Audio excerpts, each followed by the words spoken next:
हृदय में ज्ञान उत्पन्न नहीं होता, क्योंकि ये धर्मियों का दोष लगता है। गुरु नाम सिमरन के योग्य बनाता है। सतगुरु तन मन को धोकर पारक ज्ञान देकर जगत पालनहार से मिला देता है। गुरु पारक है और पारक को ही परखाता है। गुरु से बड़ा संसार में कोई भी नहीं। ज्ञान अज्ञान मनुष्य जंग वाला लोहा होता है। जैसे जंग लगा लोहा फालतू जगह में पड़ा रहता है, ऐसे ही अज्ञानी मनुष्य होता है जो किसी काम का नहीं होता। जब वो गुरु की शरण में आ जाता है और गुरु के हुक्म को अमल से धारण करता है, तब वो ऐसा हो जाता है जैसे जंग वाले लोहे को पारस लग जाए तो वह सोना बन जाता है। प्रेम के नियम उसूल सतगुरु जी से पूछें। सतगुरु जी से प्रेम की पूर्ण रीति अमल और पक्काई से समझे। इसमें सम दम और श्रद्धा का पूरा ध्यान रहे। सम का अर्थ है संसार के सभी कार्यक्रम से प्रेम हटाकर सतगुरु जी से प्रेम जोड़ ले। संतों जी ध्यान से सुनना। अपने सतगुरु को ही अमल में रखें। कुछ समझ ले, सब कुछ समझ ले। सतगुरु सर्व वेद है और सूक्ष्म वेद है। सतगुरु के हुक्म का पालन अमल से करें और उसी का ही किया हुआ खाएं। ना दे तो ना खाएं। सतगुरु आज्ञा का पालन करें। मन को नियम पूर्वक सतगुरु जी के हुक्म से बांध दे। मन को कहीं ना भागने दे। मन को सतगुरु जी के वचनों से बांधे। तन मन को भी समदम रखें और इंद्रियों को भी सम रखें। मन के अंदर शान शौकत न रहे। मन को सतगुरु के चरणों में जोड़ दे। संतों जी हमने गुरु के चरणों में ऐसा रहना चाहिए। जैसे कि एक पालतू जानवर होता है, पालतू कुत्ता, तो अपने मालिक के हुक्म में रहता है। अगर मालिक उसको खाने के लिए कुछ दे तो खा लेता है, पीने के लिए पानी दे तो पी लेता है, नहीं तो सारा दिन बंधा रहता है, रखवाली भी करता है। ऐसे ही हमें भी सोचना चाहिए कि प्राण, ये तन मन धन सब कुछ गुरु का है। गुरु के बिना कुछ भी नहीं है। जिन्होंने गुरु के बिना अपना सब कुछ माना है वो अंधेरे में है। सतगुरु जी ने भी फरमाया शब्द के अंदर, तेरे बिना जगत है सुना, गुरु बिना व्यर्थ है जीना। करूं मैं किसके जब पूजा, न दूजा नजर में आता। हमें गुरुदेव दे दर्शन, अभय पद देव दाता। जो ऐसे होते हैं मनुष्य, नर नारियां ऐसी होती हैं कि आप तो चलते ही नहीं है, दूसरों को भी चलने नहीं देते। किसी के घर में उनकी सुख शांति को भंग करना, चलते हुए को रोकना, कि हम तो जाते नहीं, अपने घर में ही बंधना पड़ लेते हैं। अगर ऐसा ही होता तो ये मंदिर द्वारे क्यों खड़े किए होते? क्या हुक्म होता इनको? कौन जाता उनमें? वो खाली रहते, सुनने रहते हो क्या नहीं? लेकिन हम मालिक ने, हम भूल जाते कि सतगुरु ने हमें बुद्धि भी दी है, हम उससे विचार भी करते हैं, क्योंकि उनके विचार जो हैं हमारे मन के मनोबल को तोड़ते हैं।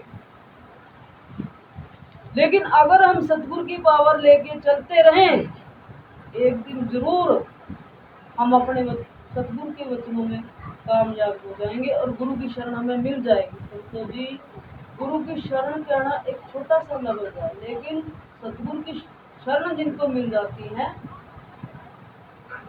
उनको संसार में किसी प्रकार का दुख नहीं रहता, धन का घाटा नहीं है, हर चीज में उनको बढ़ोतरी मिलती है। लेकिन हमने सब कुछ से ध्यान हटा के गुरु के चरणों में ध्यान देना चाहिए। अगर कोई टाइम पे सत्संग के भी आ जाए, नहीं भाई आपको बाद में मिलेंगे, घर में और भी हैं, बैठो चाय पानी पियो खाओ पियो, हम आ रहे हैं थोड़ी देर में आते, ठीक है। लेकिन हम अपना नियम जरूर निभाएंगे। अगर हमारे अंदर इतनी पक्काई होएगी तो आपका कोई भी काम नहीं रुकेगा, ठीक है ना। लेकिन हम कहते हैं कि गुरु नानक जी ने भी कहा है कि कचड़िया संग तोड़, कि जो कच्चे हैं मालिक से उनसे अपनी यारी दोस्ती छोड़ दे। जो मालिक की तरफ नहीं चलते, एक दिन यम ने अपना फंदा गिरा देना है, फिर क्या कौन छुड़ाएगा? गुरु के बिना तो कोई छुड़ाता ही नहीं है, क्या सरकार छुड़ाता है? इसलिए संतों जी हाथ जोड़ के विनती है, चाहे दुख हो या सुख हो, दुख भी उसने ही देने हैं, सुख भी मालिक ने ही देने हैं, और दुखों से छुड़वाना भी उसने ही है, और कोई छुड़वाने वाला नहीं है। इसलिए हमने चलते रहना है सतगुरु से रहम मांगते हुए, हे मालिक कृपा करना, तेरे बिना मेरा कोई नहीं। अगर हम ऐसा सोच के चलेंगे तो मालिक हमारे अंग संग रहेगा हर समय। जहां भी याद कर लोगे वहीं आपको सतगुरु दिखेगा। आपकी किसी बात में हार नहीं होगी जो आपने ऐसा सोच के चले तो सतगुरु तू मेरे अंग संग है, मेरी सहायता करना, मेरी मदद करना। लेकिन दिल में अपने सच्चाई रखना। हमने अगर किसी से हम दगा चलाते हुए चलेंगे, मालिक गंदगी में नहीं रहता, क्योंकि वो पवित्र है, स्वयं मालिक पवित्र है, साफ शुद्ध है, वो साफ शुद्ध की जगह नहीं रहता है।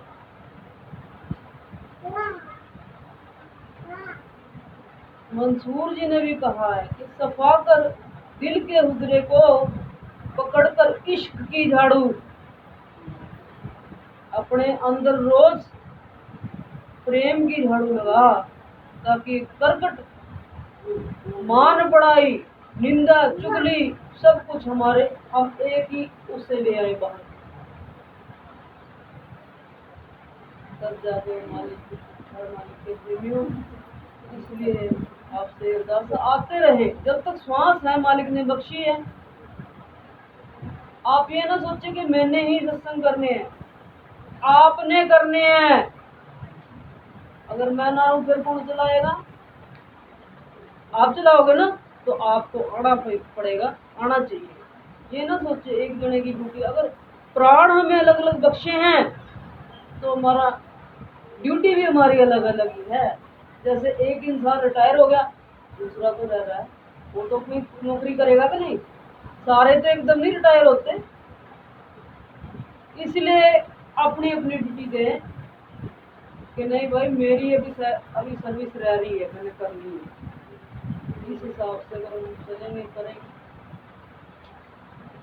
तो ठीक रहेंगे। लेकिन जो एब्सेंट रहते हैं, क्या हारी हमारी दुख जो हम पेट के धंधे के लिए करते हैं काम, उनमें नहीं आता, लेकिन वो हम करते हैं।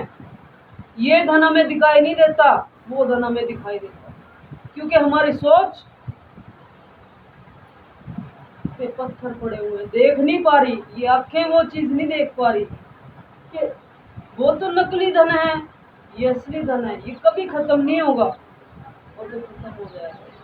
इसको हम जितना कमाते रहेंगे बढ़ता रहेगा, और उसको हम जितना खाते रहेंगे खत्म होता रहेगा।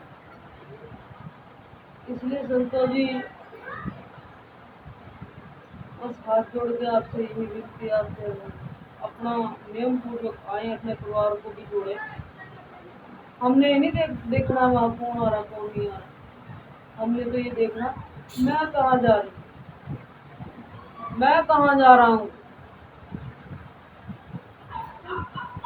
ये देखना है कौन ले जा रहा है मेरे को मेरा गुरुजी ले जा रहा है, सतगुरु लेके जा रहा है मेरे को, इसलिए मैं सत्संग में जा रही हूँ। कहते हैं भरम भागण लग गए, मेरी सतगुरु से हुई प्रीत जब उस मालिक से प्रीत हो जाती है तो ये कदम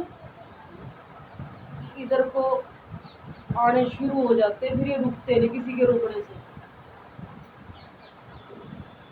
टाइम वक्त का कोई पता नहीं महात्मा जी, क्या पता कौन सा टाइम कब आ जाए, इसलिए हम नहीं जानते, वो मालिक स्वयं जगत पालनहार जानता है।